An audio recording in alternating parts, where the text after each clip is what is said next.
Yes. Nice. Good girl. Good girl. Good job. I like to use long lines when I take dogs for walks. So this is, I think, about a 15-footer. And I'll have another video or Patreon post about how I use the long line. But first, right now, I want to talk about how you manage a long line. Because it's helpful, and it can be when you're trying to use it, it's very important to manage the slack. Because what can happen is if you don't manage the slack, you can get tangled in it, you can trip on it, and the other thing is that if there's too much slack and the dog is able to, pick up a little momentum and a little bit of speed, because there is slack, when they finally hit the end, you can get pulled over. So they can be dangerous. And when I work with clients and I want to work with their dogs on a long line, often I'll manage the long line and the clients can just work on their treat delivery.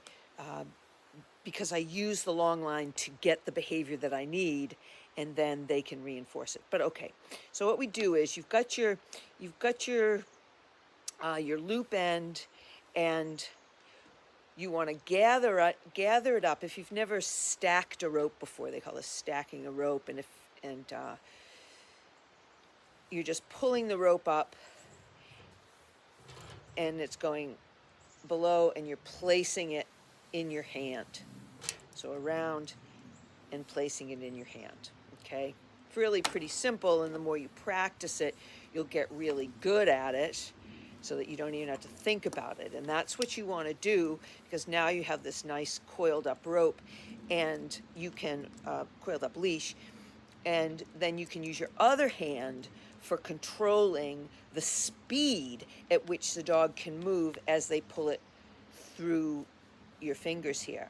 Now, if you just had just a bunch of line and a dog started to pull, there's hardly, depending on the dog, there's no way you're going to be able to completely manage them, so long as they can just keep pulling and there's plenty of leash and they can just pull it through your fingers. But when it's stacked, you've actually got two means of controlling it. One is you've got what's available to be pulled out in your hand here, and then also letting it slide through here,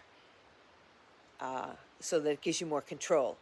Because sometimes what we're trying to do when we're using a long line to train loose leash walking, what we have to train the dog to do is to walk at a specific speed.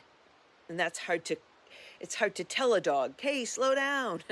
Okay, you can walk faster. So what we do is we get the speed we want by managing the leash, and they get the reinforcement of being able to keep walking. If I can pick up my speed, I try to do that. Good. And she's already found something stinky to roll in. Good, you like that, huh? Good girl.